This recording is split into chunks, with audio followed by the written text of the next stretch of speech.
we are back in our book club journey. We will be continuing to read Pride and Prejudice by Jane Austen. Prejudice. I feel like I always say that wrong. Anyways, we are continuing to read this beautiful novel here as part of our book club reading. Before we start, I'm going to do just some nice soft sounds to get us started and in the mood for maybe a bedtime story, maybe a daytime story, maybe just a story.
So, we are going to continue on from page 36, which is where we left off last time.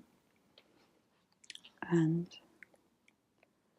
we will be doing different characters, reading the novel, and being excellent. Right, let's get on with it. Nothing but concern for Elizabeth could enable Bingley to keep his countenance. His sister was less delicate and directed her eyes towards Mr. Darcy with a very expressive smile.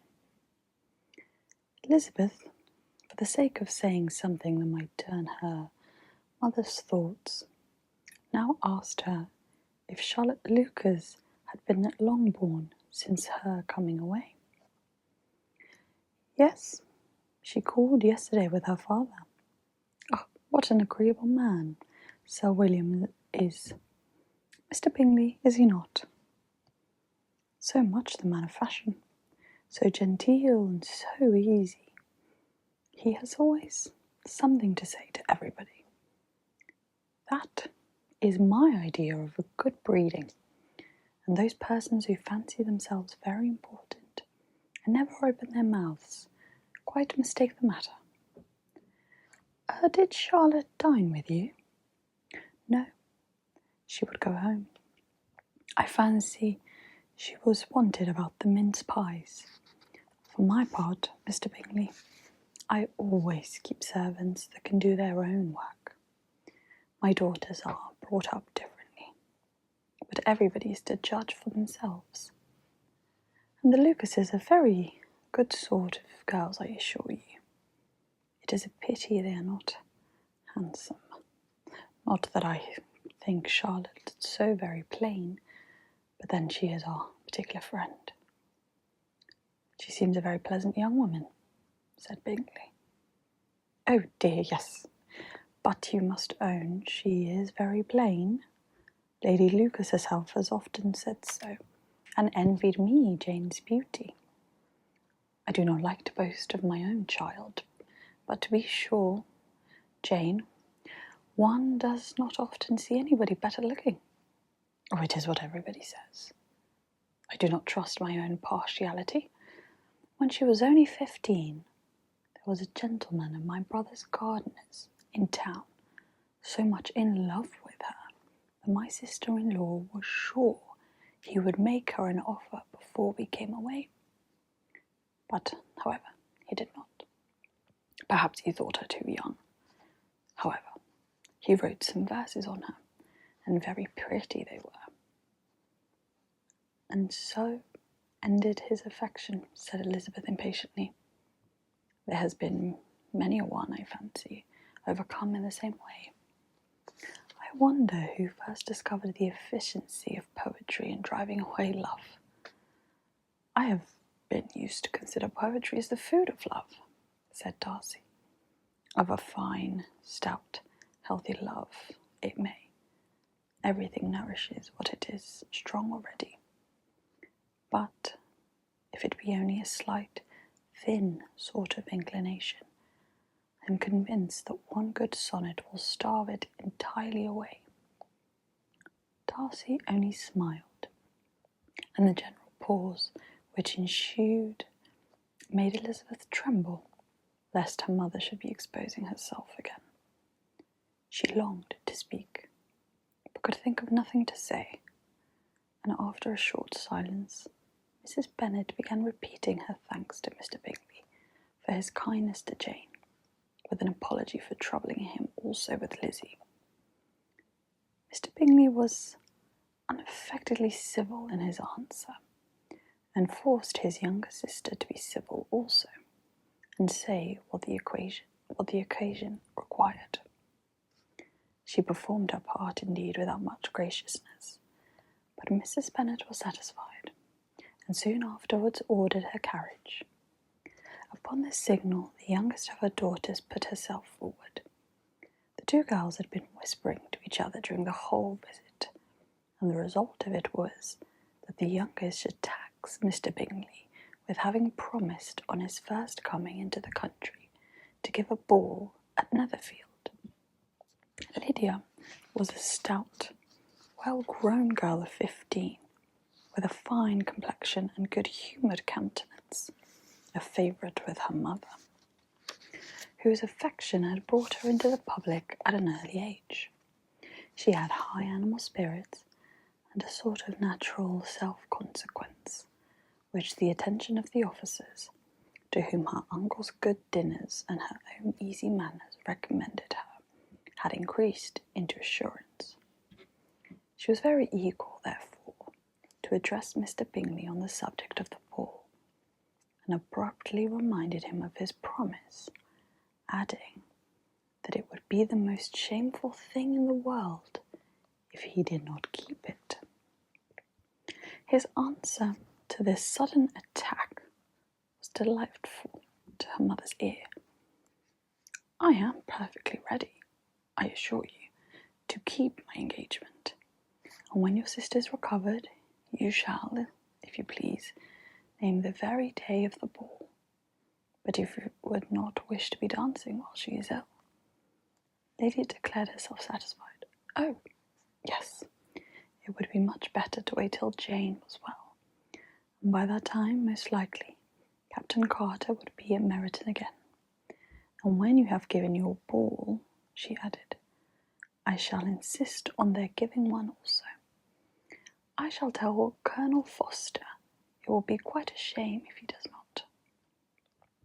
Mrs. Bennet and her daughters then departed, and Elizabeth returned instantly to Jane, leaving her own and her relations' behaviour to the remarks of the two ladies and Mr. Darcy, the latter of whom, however, could not be prevailed on to join in the censure of her, in spite of all Miss Bingley's witticisms on fine eyes.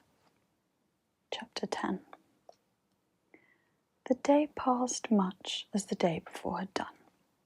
Mrs. Hurst and Miss Bingley had spent some hours of the morning with the invalid, who continued, though slowly, to mend. And in the evening, Elizabeth joined their party in the drawing-room. The loo table, however, did not appear. Mr. Darcy was writing, and Miss Bingley, seated near him, was watching the progress of his letter and repeatedly calling off his attention by messages to his sister. Mr. Hurst and Mr. Bingley were at the piquet, and Mrs. Hurst was observing their game. Elizabeth took up some needlework, and was sufficiently amused in attending to what passed between Darcy and his companion. The perpetual commendations of the lady, either on his handwriting, or on the evenness of his lines, or on the length of his letter, with the perfect unconcern with which her praises were received, formed a curious dialogue, was exactly in unison with her opinion of each. "How delighted Miss Darcy will be to receive such a letter." He made no answer. "You write uncommonly fast." "You are mistaken. I write rather slowly." "How many letters you must have occasion to write in the course of a year? Letters of business, too. How odious I should think of them. It is fortunate, then, that they fall to my lot instead of yours. Pray, tell your sister that I long to see her." "I have already told her so once, by your desire." "I am afraid you do not like your pen. Let me mend it for you. I mend pens remarkably well." "Thank you, but I always mend my own." "How can you contrive to write so even?" He was silent. "Tell your sister I am delighted to hear of her improvement on the harp, and pray let her know that I am quite in raptures with her beautiful little design for a table, and I think it indefinitely superior to Miss Grantley's. Will you give me leave to defer your raptures till I write again? At present I have not room to do them justice." "Oh, it is of no consequence. I shall see her in January. But do you always write such charming long letters to her, Mr. Darcy?" "They are generally long, but whether always charming it is not for me to determine. It is a rule with me that a person who can write long letters with ease cannot write ill." "That will not do for a compliment to Darcy, Caroline," cried her brother, "because he does not write with ease. He studies too much for words of 4 syllables. Do you not, Darcy?" "My style of writing is very different from yours." "Oh," cried Miss Bingley, "Charles writes in the most careless way imaginable. He leaves out half his words and blots the rest. My ideas flow so rapidly that I have not time to express them, by which means my letters sometimes convey no ideas at all to my correspondents." "Your humility, Mr. Bingley," said Elizabeth, "must disarm reproof." "Nothing is more deceitful," said Darcy, "than the appearance of humility. It is often only carelessness of opinion, and sometimes an indirect boast." "And which of the two do you call my little recent pieces of modesty?" "The indirect boast? For you are really proud of your defects in writing, because you consider them as proceeding from a rapidity of thought and carelessness of execution, which, if not estimable, you think at least highly interesting. The power of doing anything with quickness is always much prized by the possessor, and often without any attention to the imperfection of the performance. When you told Mrs. Bennet this morning that if you ever resolved on quitting Netherfield, you should be gone in 5 minutes, you meant it to be sort of a panegyric of a compliment to yourself. And yet, what is there so very laudable in a precipitance which must leave very necessary business undone, and can be of no real advantage to yourself or anyone else?" "Nay," cried Bingley, "this is too much to remember at night all the foolish things that were said in the morning. And yet, upon my honour, I believe what I said of myself to be true, and I believe it at this moment. At least, therefore, I did not assume the character of needless precipitance merely to shew off before the ladies. I dare say you believed it, but I am by no means convinced that you would be gone with such celerity. Your conduct would be quite as dependent on chance as that of any man I know. And if, as you were mounting your horse, a friend were to say, "Bingley, you had better stay till next week," you would probably do it. You would probably not go, and at another word, might stay a month. "You have only proved by this," cried Elizabeth, "that Mr. Bingley did not do justice to his own disposition. You have shewn him off now much more than he did himself." "I am exceedingly gratified," said Bingley, "by your converting what my friend says into a compliment on the sweetness of my temper. But I am afraid you are giving it a turn which that gentleman did by no means intend, for he would certainly think the better of me if under such a circumstance I were to give a flat denial and ride off as fast as I could. Would Mr. Darcy then consider the rashness of your original intention as atoned for by your obstinacy in adhering to it?" "Upon my word, I cannot exactly explain the matter. Darcy must speak for himself." "You expect me to account for opinions which you choose to call mine, but which I have never acknowledged. Allowing the case, however, to stand according to your representation, you must remember, Miss Bennet, that the friend who is supposed to desire his return to the house and a delay of his plan has merely desired it, asked it without offering one argument in favour of its propriety. To yield readily, easily, to the persuasion of a friend is no merit with you. To yield without conviction is no compliment to the understanding of either. You appear to me, Miss Darcy, to allow nothing for the influence of friendship and affection. A regard for the requesterer would often make one readily yield to a request, without waiting for arguments to reason one into it.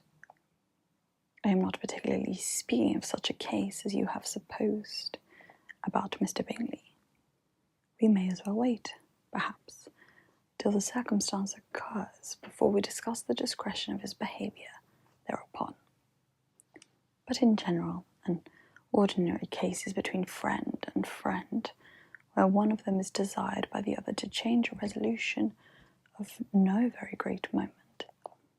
Should you think ill of that person for complying with the desire without waiting to be argued into it? Will it not be advisable, before we proceed on this subject, to arrange with rather more precision the degree of importance which is to appertain to this request, as well as the degree of intimacy subsisting between the parties? "By all means," cried Bingley. "Let us hear all the particulars, not forgetting their comparative height and size, for that will have more weight in the argument, Miss Bennet, than you are aware of. I assure you that if Darcy were not such a great tall fellow in comparison with myself, I should not pay him half so much deference. I declare I do not know a more awful object than Darcy, on particular occasions, and in particular places, at his own house especially, and of a Sunday evening, when he has nothing to do." Mr. Darcy smiled, but Elizabeth thought she could perceive that he was rather offended, and therefore checked her laugh. Miss Bingley warmly resented the indignity he had received.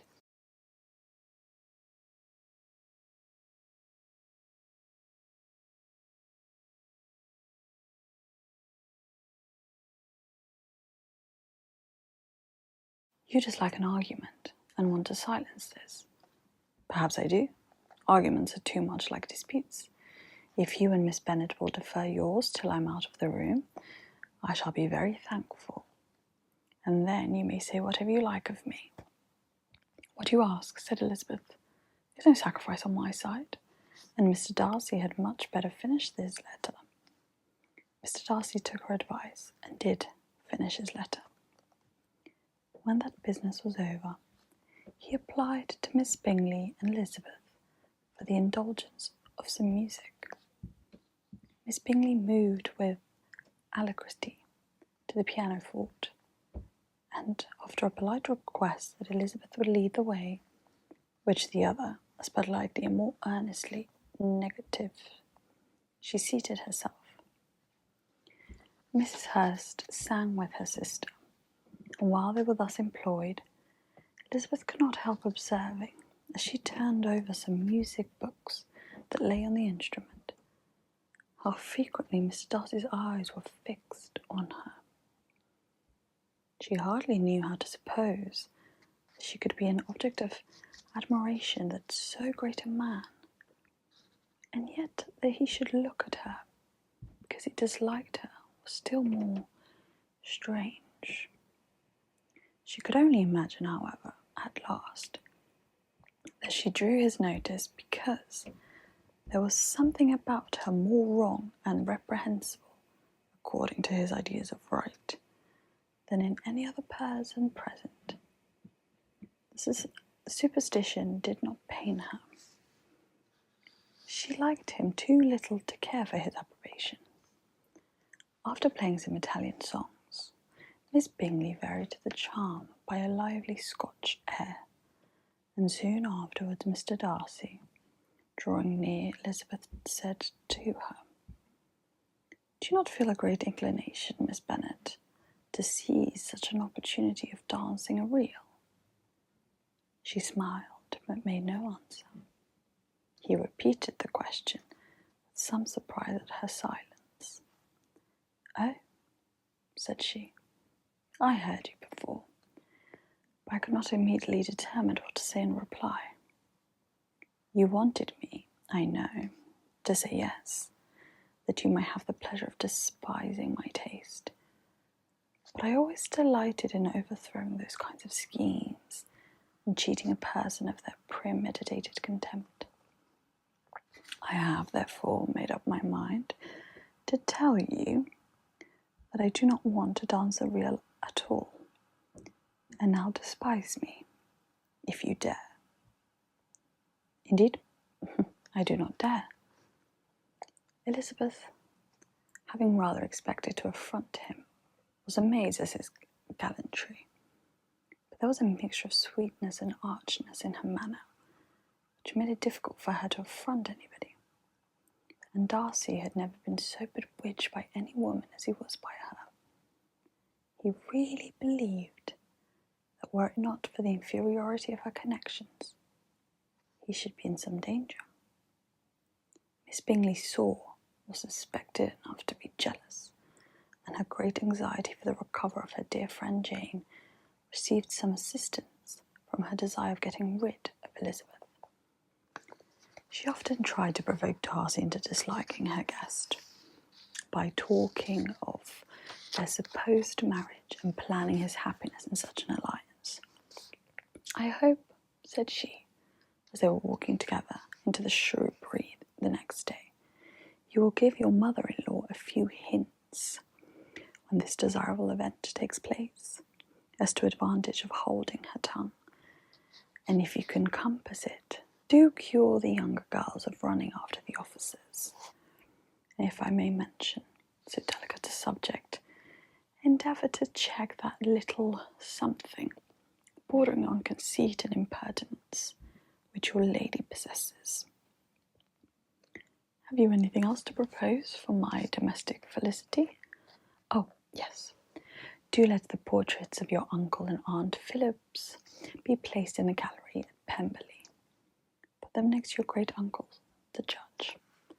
They are in the same profession, you know, only in different lines. As for Elizabeth's picture, you must not attempt to have it taken, for what painter could do justice to those beautiful eyes? It will not be easy, indeed, to teach their expression, but their colour and shape and the eyelash, so remarkably fine, might be copied." At that moment they were met from another walk by Mrs. Hurst and Elizabeth herself.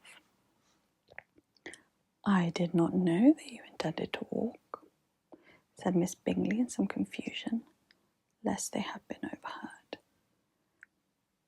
You used us abdominally ill, answered Mrs. Hurst, running away without telling us that you were coming out. Then, taking the disengaged arm of Mr. Darcy, she left Elizabeth to walk by herself. The path just admitted 3. Mr. Darcy felt their rudeness and immediately said, "This walk is not wide enough for our party. We had better go into the avenue." But Elizabeth, who had not the least inclination to remain with them, laughingly answered, "No, no, stay where you are. You are charmingly grouped, and appear to uncommon advantage. The picturesque would be spoiled by admitting a 4th. Goodbye." She then ran gaily off, rejoicing as she rambled about in the hope of being at home again in a day or 2. Jane was already so much recovered as to intend leaving her room for a couple of hours that evening.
That leaves us onto chapter 11, page 44, which we will continue next time. My question is, whose team are we on? Are we team Elizabeth? Or are we team Miss Bingley? And do we like Mr. Darcy? Are we a fan of him? Is he what we had hoped he'd be? And what about his friend? Are they true friends? Or are they just friends with interests? Something that they can gain from each other? Or do they truly care about each other? Just some questions to think before our next chapter reading. Let me know down below what you think, what your opinions are as well on Pride and Prejudice, if you've read it before, if you've seen films, as it's been adapted quite a lot.